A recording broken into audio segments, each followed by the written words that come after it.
Donald Trump ऐसा लगता है कि उन्होंने बहुत जल्दी दुनिया का ध्यान ईरान में हुई नाकामी से हटाने का फैसला किया है और ऐसा लगता है कि अमेरिका ने क्यूबा के खिलाफ सैन्य कार्रवाई की तैयारी शुरू कर दी है। अभी क्यूबा तटों के पास अमेरिकी हवाई गतिविधि दिख रही है, खासतौर पर ट्रंप के इस द्वीप से निपटने के वादे के बीच। फरवरी की शुरुआत से ही अमेरिकी नौसेना और वायुसेना ने क्यूबा के पास कम से कम 25 टोही मिशन चलाए हैं।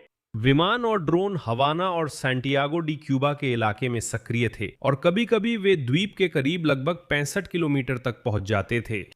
और ये बहुत महत्वपूर्ण है क्योंकि बिल्कुल ऐसी ही गतिविधि अमेरिकी अभियानों से पहले वेनेजुएला और ईरान के खिलाफ भी देखी गई थी। और ये एक महत्वपूर्ण संकेत है जो सीधे तौर पर सैन्य अभियान की तैयारी की ओर इशारा करता है। मेरा नाम अलेक्सेई पेचिए है। आइए चर्चा करें, लेकिन इससे पहले कि हम शुरू करें, मैं आपसे अनुरोध करता हूं कि आप इस YouTube चैनल को सब्सक्राइब करें, इस एपिसोड को लाइक करें और इस वीडियो के नीचे कोई भी अपनी टिप्पणी लिखें। ये YouTube पर कंटेंट को बढ़ावा देने में मदद करेगा, इसके लिए मैं आभारी हूं। मेरे टेलीग्राम चैनल पेचिए न्यूज को सब्सक्राइब करें, लिंक वीडियो डिस्क्रिप्शन में है। वहां ताज़ा खबरें तुरंत प्रकाशित होती हैं।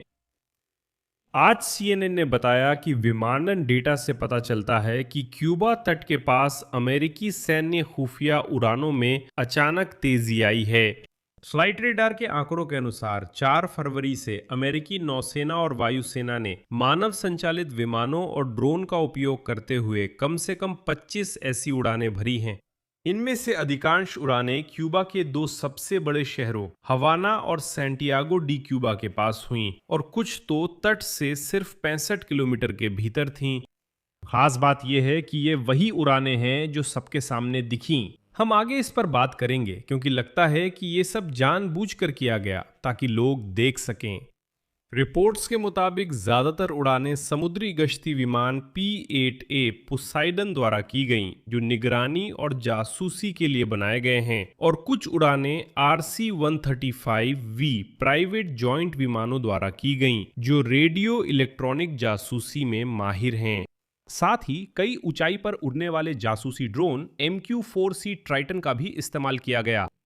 ये उड़ानें न सिर्फ तट के करीब होने के कारण खास हैं, जिससे खुफिया जानकारी इकट्ठा की जा सकती है, बल्कि इनके अचानक प्रकट होने के कारण भी ये उल्लेखनीय हैं। फरवरी से पहले इस इलाके में ऐसी सार्वजनिक उड़ानें बहुत दुर्लभ थीं, लेकिन ये जानना भी जरूरी है कि ये उड़ानें कब शुरू हुईं। क्यूबा के चारों ओर सैन्य उपस्थिति बढ़ने से कुछ हफ्ते पहले डोनाल्ड ट्रंप के क्यूबा के खिलाफ सार्वजनिक बयान काफी सख्त हो गए थे। अमेरिका के राष्ट्रपति ने ट्रू सोशल पर फॉक्स न्यूज के एंकर मार्क टिसेन की उस टिप्पणी को रिपोस्ट किया जिसमें कहा गया था कि ट्रंप राष्ट्रपति पद छोड़ने से पहले स्वतंत्र हवाना का दौरा करेंगे। इस पोस्ट के कुछ ही दिनों बाद ट्रंप ने क्यूबा पर तेल नाकाबंदी का आदेश दे दिया।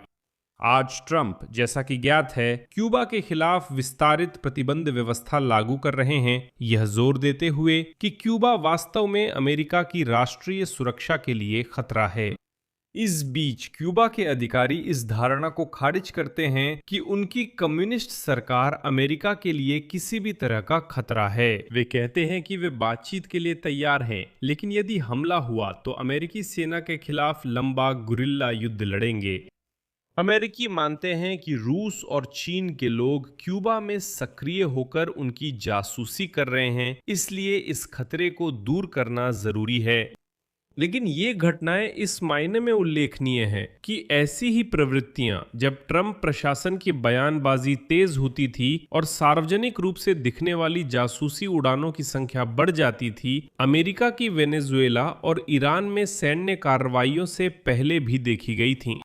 क्यूबा के मामले में वेनेजुएला में डोनाल्ड ट्रंप ने 2 सितंबर 2025 को कैरिबियन सागर में नशीले पदार्थ ले जा रहे एक जहाज पर पहले अमेरिकी हमले की घोषणा की थी। विशेष रूप से उन्होंने उस जहाज का संबंध उस समय के वेनेजुएला के राष्ट्रपति निकोलस मादुरो से बताया, जिन पर ट्रंप ने सामूहिक हत्याओं, नशीले पदार्थों की तस्करी, यौन शोषण, साथ ही हिंसा और आतंक के कृत्यों का आरोप लगाया था। और ट्रंप के इस बयान के ठीक एक हफ्ते बाद वेनेजुएला के तटों के पास सार्वजनिक दिखावटी जासूसी उड़ानें शुरू हो गईं और ये उड़ानें तब तक चलती रहीं जब तक कि कराकास में मादुरो के निवास पर अमेरिकी विशेष बलों द्वारा उन्हें पकड़ने के कुछ दिन पहले तक। यानी अगर हम अभी क्यूबा के पास उड़ानों में कोई ठहराव देखते हैं तो ये संकेत हो सकता है कि अमेरिकी किसी खास सैन्य कार्रवाई की ओर बढ़ रहे हैं।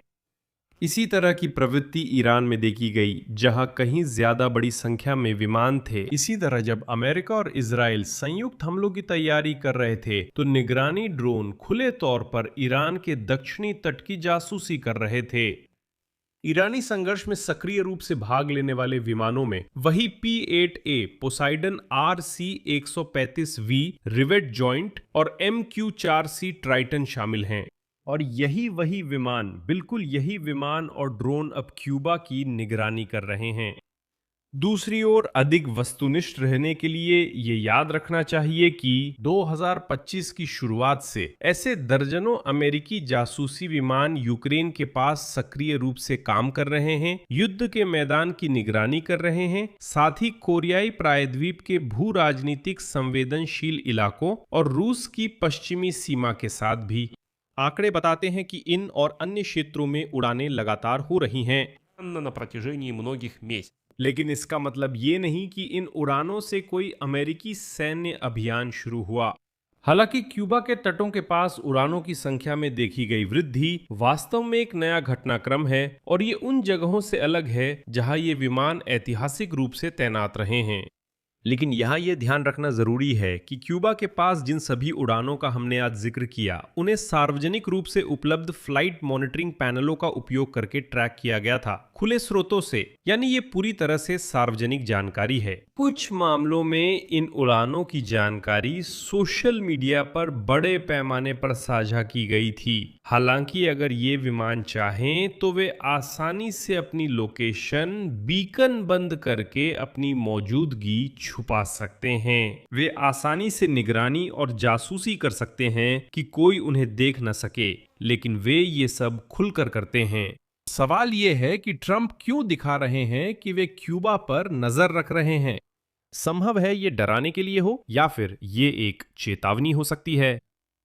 यहां मैं विराम लगाता हूं। आपकी राय और आपके निष्कर्ष इस एपिसोड के नीचे कमेंट में लिखें। चैनल को सब्सक्राइब करें, घंटी दबाएं और लाइक करना ना भूलें। अगर आप इस YouTube चैनल को सपोर्ट करना चाहते हैं तो डोनेशन के लिए वीडियो डिस्क्रिप्शन में दिए लिंक, भुगतान विवरण या QR कोड का इस्तेमाल करें। आपकी स्क्रीन पर मैं आपके किसी भी समर्थन के लिए आभारी रहूंगा। बस इतना ही। अपना ख्याल रखें। सबको अलविदा।